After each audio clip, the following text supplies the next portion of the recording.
Hey, Larken Rose here. Happy July 4th. Sort of.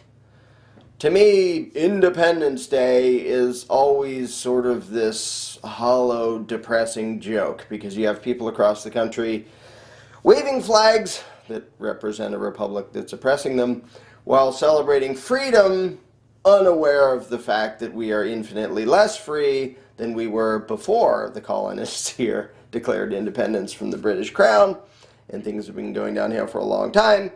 But people are basically so nationalistic now that the freedom is sort of secondary. Well, yeah, we don't exactly have freedom to do much of anything, but it counts as freedom because it's our country, rah, rah, rah, patriotism, blah, blah, blah.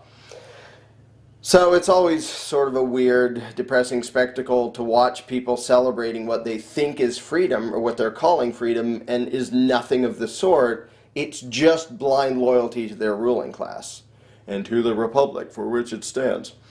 But I'm going to start on a random tangent. There are a lot of animals that I don't like to see caged and in captivity, and you can see they're not okay with being caged. Like if you go to a zoo and they're like big cats will pace back and forth and they're stressed out because they know I'm not supposed to be in here, I'm supposed to be free. There are other animals who seem perfectly fine with it that I don't at all mind people having as pets. For example, when I was a kid, we had guinea pigs. And guinea pigs are remarkably stupid. Stupid little rodents that seem perfectly content with a decent-sized aquarium, and there's free water on the wall, and there's free food in a dish, and we take care of them, and, you know, we keep their habitat safe and clean, and they're perfectly okay with that. They don't do the thing of, like, scratching to try to get out. They're just, yep, we're okay. That works for us. They're just little domesticated pets waiting to happen. And there are a number of other things like that that show no sign of caring as long as they're taken care of and they have their basic needs. They don't particularly care that they can't go anywhere else. And again, it matters what size the cage is. Like if you put something in a cage that big, it's probably going to be frustrated and try to get out. But if you give them a big enough room to roam around a little bit, there's a bunch of, you know, rodents and reptiles and spiders and all sorts of pets that don't seem to care. They're perfectly fine with that. They don't want anything else.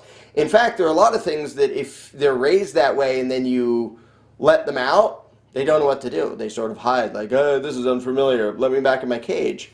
And there are a bunch of things that if you open the door on the cage, and this was true of guinea pigs that we had when my daughter was growing up, they didn't particularly want to come out. And we'd have to like coax them out, and then they'd play around and we'd take care of them, and then they'd run back into their cage on their own. And so that is an obvious parallel to when people ask me, well, what about the people who don't seem to actually want freedom? They're okay with a comfortable cage. They have their life, they have their job, they have their TV, they go run on their little treadmill and earn the money to sit in front of a TV, and they seem to be okay with that. What about them?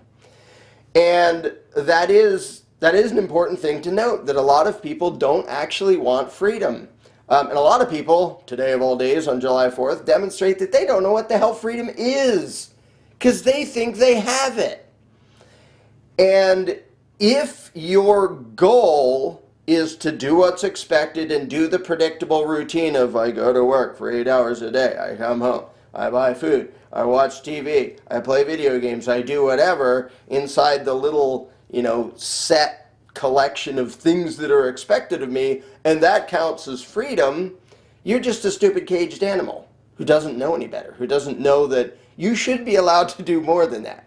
And you should be allowed to keep what you earn when you go to that job, and you should be allowed to do more than watch TV. But if a human being is content with that, they can imagine that they're free. And I've talked to a whole bunch of statists who say, what do you mean we're not free? I can go to the store and buy stuff. I can go on vacation over here. Because they're so limited in what they think life is supposed to be, and their master owners let them do that stuff that they think, well, I'm free because it doesn't occur to me to do anything outside this tiny little box. And it's just like the you know, pet guinea pig or something, and well, you have the water thing on the wall and the food in the dish, and well, what else could I want? Other people clean up my poop. I'm good. That's fine. I'm free. Hooray. And but some people will ask me, well, if people have that attitude, who are you to mess that up for them? Why don't you just let them be that way? Like, is there anything actually wrong with it if the people are okay with that and they want it? And there's, on the one hand, you could say, no, if you choose it, if you choose to be a slave and choose to be this pathetic thing in a cage, okay, your life belongs to you. You're allowed to choose that. But there are a few reasons why I would still try to talk those people out of it. The first is because if you're not freely choosing, if you're not choosing between all the options that you're actually aware of, you know there are other options. If you're just doing what is expected of you because that's all you can imagine, it's all you've ever known, it's all you can think of, then that isn't really choosing. And so if somebody can understand freedom and what the world should be, like in a stateless society, and still says, no, I'd rather have somebody control me and put me in a cage and govern my life for me, I'd say, all right, well, if you know all the options and you still choose slavery, I won't stop you by force. I might try to talk you out of it because I think it's pretty damn pathetic. And that's reason number two. It's just pathetic for a human being to do that. The first one is most people don't know what freedom is, so they're not free to choose between what we have and actual freedom because they've never seen freedom. And so they believe the BS of flag-waving bozos pretending that this is a free country, this is the freest country in the blah, blah, blah. First of all, a free country is a oxymoron. It's a contradiction because a country is the territorial jurisdiction of a ruling class. If you have a ruling class, you're already not free. So there's never been a free country. There can't be a free country. The idea makes no sense. But for those who would choose the comfortable cage because they don't know any better, I want them to know any better. And then if they still choose the cage, that's pathetic and sad. And then the second reason is it's just pathetic for a human being to choose slavery. And there are some who, even in a free society, would do that. I don't want the responsibilities and the risks of doing anything. I just want somebody else to tell me what to do, and I'll do it. In fact, you can see that a lot in the employee mentality, as I refer to it. The people who just want a job. I do a job, you tell me what to do, I do it, you pay me, I go home. I don't have to figure out anything. I don't have to be creative. There's no risk on me. There's none of the entrepreneurial stuff of having to make something actually work. You just tell me the thing to do and I'll do it and you pay me and I go home. No responsibilities. And when a zillion years ago when we had a medical transcription business, we totally saw that. Most of the typists, they didn't want anything other than you tell me what to do, you set it up, you tell me exactly what to do, I do it, you pay me, that's all. Because we actually tried to give away our business at one point and nobody wanted it because it's too much involved. Like, I don't know how to manage all that and make those decisions and take those risks and try to figure out how to get new clients. No, I just want to do this little thing. So there are a lot of people that really do just want a predictable, controlled thing handed to them by somebody else. Now, in an actually free society, if people weren't subjected to the Prussian indoctrination system for years and trained not to think for themselves, there might be a whole lot less of that. But if somebody knows all their options and chooses that, that's pathetic, but I would let them. But the final reason that I'm not okay with people choosing to be stupid domesticated animals in a cage is because they're not just victimizing themselves. They are serving as fuel, specifically financial fuel, for giant war machines and oppression machines and extortion rackets. If somebody was just being caged and enslaved and robbed and they were okay with it, and the person robbing them was using the money to go off and buy Twinkies and sit around playing video games, I'd say, well, that's pathetic that you'd volunteer for that, but oh well, it's not hurting me. Like, you're serving that bozo and harming yourself, but if you want to choose a situation that's that bad for you, okay, you're allowed to, I guess. But that's not what's happening. They are choosing a cage in which a large portion of the fruits of their labor and time and effort and energy are being used to build the war machine and build the oppression machine and all the stupid federal and state agencies that are violently dominating and harming people. They are choosing slavery for themselves, and they are choosing to fuel evil at the same time.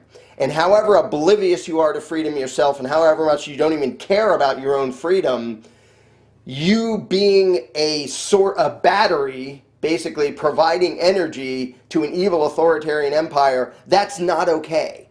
And it's not okay to just say, well, I just do as I'm told and I mind my own business, when you know damn well what your taxes are funding.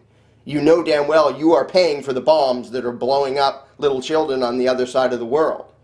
It's fine for you to choose slavery for yourself. Well, it's not fine, it's pathetic. But you have the right to because you own your own life. But when you are helping, when you are knowingly funding and empowering violent domination and murder of other people, that's not okay anymore. So when people stick their head in the sand on July 4th, oh, we're free, yada, yada, yada, yeah, the troops, rah, rah, rah, let's all worship the mercenaries of the state, it's not okay to let them be that stupid and oblivious. It's not okay to just let them enslave themselves because they're empowering evil that is affecting other people. It's also affecting other people here. Like the violence that is inflicted on me and you and anybody else who disobeys the state here, it's funded entirely by taxpayers. Government doesn't make anything of wealth.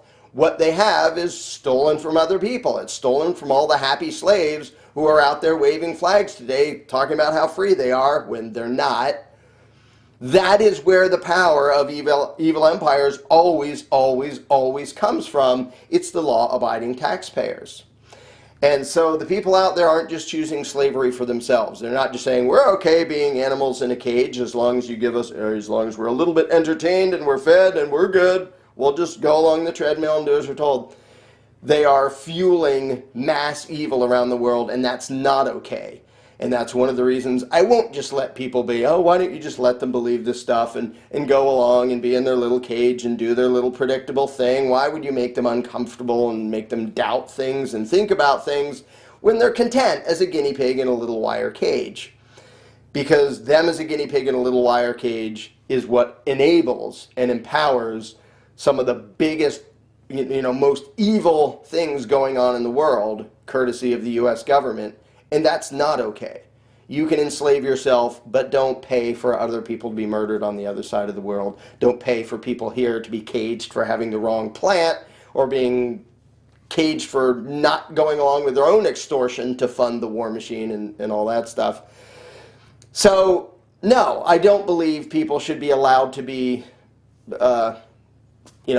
happily ignorant, blissfully ignorant of what's going on and just let them think that this is freedom and that this is okay, because it isn't. And it's actually, if it was just them and they want to be that oblivious, if they want the blue pill and they want to be clueless about what's going on and just have this predictable, controlled life, that's one thing. But, to keep going with the Matrix analogy, when they are acting as a battery for an evil empire, that's not okay. And that's why I'm not okay with allowing people to be comfortably clueless and wave flags without me ruining the day by pointing out they are cheering for evil. They are cheering for a level of freedom that was far less than existed under King George III. They're talking about independence and they have no freaking idea of what actually happened back then, what it meant, the betrayal of the Declaration of Independence that existed in the form of the Constitution, how it immediately became authoritarian, immediately became worse than having a king. They're oblivious to all that, and I pointed out, knowing that I'm going to ruin their fun picnic day if they hear this message, and it'll make them all uncomfortable and mad, because the lies they are told and the brainwashing and the indoctrination and the mind control that is making them think this is okay, that is what fuels global evil. That's not okay, which is why I'm not going to shut up. And it's why every July 4th I'm going to keep posting articles and making videos pointing out the stupidity and patheticness of the American people waving flags and talking about our country and our republic and we're free and independent. You're none of those. You are human livestock, owned and controlled by a malicious ruling class that is not only enslaving you, but is using the fruits of your labor to enslave and murder people here and all over the globe, and that's not freaking okay. And if it messes up your friggin' picnic today for me to point that out, tough shit. It's the truth, and Americans have to learn the truth and figure out there's nothing to celebrate. about the American flag? Nothing. It is a giant, ridiculous, authoritarian joke. If you actually believe in freedom, you'd be burning the damn flag. You'd be disobeying your ruling class. You'd be doing what the colonists did to King George, which is say, screw you, you're not the boss of us anymore. But most Americans can't comprehend that because they're a guinea pig in a cage, and all they can see is, well, I have my needs met, I have my needs met, don't tell me about anything else. They need to be told about everything else because they are fuel for evil, and that has to stop.